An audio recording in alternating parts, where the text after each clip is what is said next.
हर रोज एक नई कहानी देखने के लिए चैनल को सब्सक्राइब करें और बेल आइकन दबाना ना भूलें। राधा की दो बहुएं थीं जो बहुत ही संस्कारी थीं। राधा जैसा बोलती दोनों बहुएं बिल्कुल वैसा ही किया करती। हर वक्त अपनी बहू को कुछ ना कुछ काम ही दिया करती वो, ताकि वो दोनों व्यस्त रहें। ऐसे ही एक दिन राधा के घर उनकी पड़ोसन विमला आती है। राधा बहन जी, कैसी हैं आप? एक खुशखबरी लेकर आई हूँ आपके लिए, अगर आपकी हाँ है तो। अरे ऐसी भी क्या बात है जिसे सुनकर मैं खुश हो जाऊंगी? मुझे बिना मतलब की बातों पे खुश होना अच्छा नहीं लगता। राधा बहन जी, आप मुझे एक बात बताओ कि आप पहले से ही ऐसी हो या आप अपनी शादी के बाद बदल गई हो? क्या मतलब है तुम्हारा? तुम्हें जो भी बोलना है साफ साफ बोला करो, बातों को गोल गोल घुमाया मत करो। मुझे पसंद नहीं है ऐसी बातें। कोई बात नहीं, मैं बिना वक्त बर्बाद किए बताती हूँ। आपके छोटे बेटे के लिए रिश्ता आया है, वो भी दूसरे गांव से। बोल रही थी आपके बेटे को किसी शादी में देखा था, तभी वो वहाँ पसंद आ गया। अपनी बेटी का रिश्ता भिजवाया है उन्होंने। ठीक है, जब रिश्ता भिजवाया है तो हमारे खानदान के बारे में भी जान लिया होगा। ऐसा ना हो कि हमारे खानदान के बारे में सुनकर ही भाग खड़े हो। अरे नहीं नहीं, वो लोग भी बहुत अमीर है, आपकी बराबरी के हैं वो लोग। राधा बहन जी, आपकी बहू नहीं दिख रही है, कहीं बाहर गई है क्या? बाहर? उनकी इतनी हिम्मत है क्या? मैंने अपने बहुओं को इतनी छूट नहीं दी है कि वो इस वक्त बाहर जाए। दोनों रसोई में चूल्हा चौका कर रही हैं। राधा और विमला बात कर रही होती है कि तभी राधा की बड़ी बहू कनिका उनको चाय देती है। ऐसे ही वक्त गुजरता गया और एक दिन कनिका अपनी देवरानी नीलम से कहती है, क्या किस्मत है हमारी, जब से शादी हुई है तब से लेकर आज तक हमारा बाहर जाने का सौभाग्य नहीं हुआ। मैं ऊपर वाले से प्रार्थना करूंगी इस घर में जो भी बहू आए उसका दिल मजबूत हो। हाँ सही कह रही हो दीदी, अगर उसके साथ भी ऐसा ही किया ना तो बेचारी इस घर में आकर फंस जाएगी। मेरा बस चले ना तो मैं ये शादी रुकवा दूं, लेकिन फिर रुक जाती हूँ। इसमें हमारे देवर जी की क्या ही गलती है ये सोचकर। अरे कुछ भी करे माँ जी, हमें क्या लेना देना, वैसे भी हमारे बोलने से कहाँ कुछ होता है। मैं तो बस चाहती हूँ शादी हो जाए और हमको बाहर का नज़ारा देखने को मिल जाए। हाँ, शादी के बहाने हम बाहर भी तो निकल पाएंगे ना।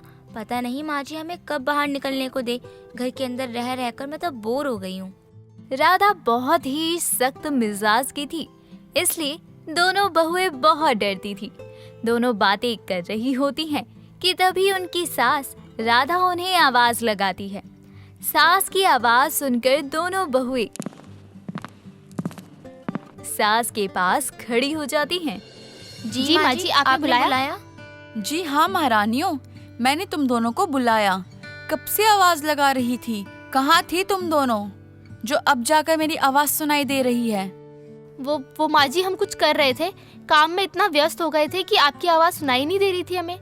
अच्छा, तुम दोनों इतनी मशरूफ थी काम करने में जो तुम्हें मेरी आवाज सुनाई नहीं दी। चलो ठीक है, मैं ये कहने के लिए बुला रही थी तुम्हारे छोटे देवर का रिश्ता तय हो गया है। माँ जी बहुत बहुत बधाई हो, घर में एक नई खुशखबरी आने वाली है। हाँ, इसीलिए तुम दोनों को एक साथ बुलाया है।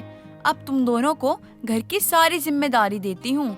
शादी में हम सब व्यस्त रहेंगे, इसलिए तुम दोनों बाजार जाके खरीदी कर लेना। राधा के मुंह से ऐसी बात सुनकर दोनों बहुएं हैरान थीं और एक दूसरे की तरफ देखकर मन ही मन मुस्कुरा रही थी। तभी राधा कहती है, क्या हुआ? क्यों एक दूसरे को ऐसे देख रहे हो? और ये लो कुछ पैसे, शादी की शॉपिंग कर लेना। लेकिन माँ जी, हम कहाँ जाकर शॉपिंग करें? हम आज तक बाहर नहीं गए, यहाँ का बाजार भी नहीं पहचानते हम। कोई बात नहीं, हम ढूंढ लेंगे कहाँ है मार्केट। वो नीलम को कुछ नहीं मालूम ना, इसलिए ऐसा बोल रही है। कोई जबरदस्ती नहीं है। अगर तुम लोगों को दिक्कत परेशानी हो रही है तो मैं किसी और को कहकर शादी की शॉपिंग वगैरह करवा देती हूँ। तुम दोनों घर में रहकर आराम करो। नहीं माँ जी, ऐसा कुछ नहीं है, हम बहुएं जाएंगे ना शादी की शॉपिंग करने। क्यों नीलम, जाओगी ना शॉपिंग पर? जी माँ जी, हम जा रहे हैं शादी की शॉपिंग करने, आप बेफिक्र हो जाइए, हम अच्छे से शॉपिंग करेंगे। राधा अपनी बहुओं को कुछ पैसे देती है और शादी की शॉपिंग करने को कहती है। दोनों बहुएं पैसे लेकर शादी की शॉपिंग को चली जाती हैं। ऐसे ही कुछ देर बाद शॉपिंग करते हुए राधा की छोटी बहू कनिका से कहती है। दीदी, क्या हम सही कर रहे हैं क्या? बचे हुए पैसों से खुद के लिए शॉपिंग करना अच्छी बात नहीं होती। अगर माँ जी ने पूछ लिया कि बाकी के पैसे बचे हुए कहाँ हैं, तो क्या कहोगी? अरे तुम्हें इतनी चिंता करने की कोई जरूरत नहीं है, मैं हूँ ना, मैं सब कुछ संभाल लूंगी। अब मेरा मन है हमारे लिए कुछ अच्छी साड़ियाँ लेने का। बहुत दिन हो गए हमने अपनी पसंद की साड़ियाँ तक नहीं खरीदी। ठीक है, जब आप इतना कह रही है तो मैं भी कर ही लेती हूँ देवर जी की शादी की शॉपिंग। पता नहीं फिर कब मौका मिले। हम लोगों को बाहर निकलने का मौका मिला है तो मौके का फायदा उठा लेते हैं। दोनों बहुओं की शादी की शॉपिंग मन से करने लगती हैं। कभी इस दुकान भागती तो कभी उस दुकान। दोनों बहुओं को शादी की शॉपिंग करते हुए काफी समय हो जाता है। घर वाले भी बहुत परेशान थे। दोनों बहुएं जैसे ही शाम होती है शादी की शॉपिंग करके घर पहुंचती है। क्या बात है, तुम दोनों बहुओं को मैंने शादी की शॉपिंग करने के लिए भेजा था और तुम दोनों को इतना वक्त लगता है क्या शादी की शॉपिंग करने में? हद होती है तुम दोनों की। बताओ कहाँ थी तुम अब तक? माँ जी, अभी तक तो हम दोनों बाजार में थे। बहुत शॉपिंग करी हम दोनों ने, लेकिन हमारी शॉपिंग है कि पूरी होने का नाम ही नहीं ले रही थी। ठीक है, अब मुझे ये बताओ, मैंने लिस्ट में जो जो लिखा था वो सारी चीजें लेकर तो आई हो ना? कहीं कुछ भूल तो नहीं गई ना? अगर भूल गई हो तो कल फिर से तुम दोनों को भेजूंगी। ठीक है माँ जी, आपको जैसा सही लगे वैसा आप कीजिए। वैसे भी हम लोगों ने बड़ी मेहनत की है। एक तो नया बाजार, ऊपर से इतनी सारी चीजें, क्या खरीदूं क्या नहीं, सारी चीजें मेरे दिमाग से पूरा गायब हो रहा था। हाँ, अब जिम्मेदारी दी है मैंने। अगर पूरा नहीं कर पाई तो पूरे घर की जिम्मेदारी कैसे निभाओगी तुम दोनों? लेकिन माँ जी, देवर जी की शादी कब है? आपने तो हमको बताया भी नहीं। कौन लड़की है, कैसी है? बिना जाने हमको शादी की शॉपिंग करने को भेज दिया। हमें बिना कुछ जाने कराए शादी की शॉपिंग। हाँ तो अच्छी बात है ना, तुम दोनों ने शॉपिंग की। मैं तो बस यही चाहती थी कि तुम दोनों बाहर जाने की तैयारी करो। मेरा मतलब है घर के बाहर। लेकिन माँ जी, अचानक आप ऐसे कैसे बदल गई? हमें तो लग रहा था शायद ही आप कभी बदलो और हमारी जिंदगी इसी घर के अंदर रह जाएगी।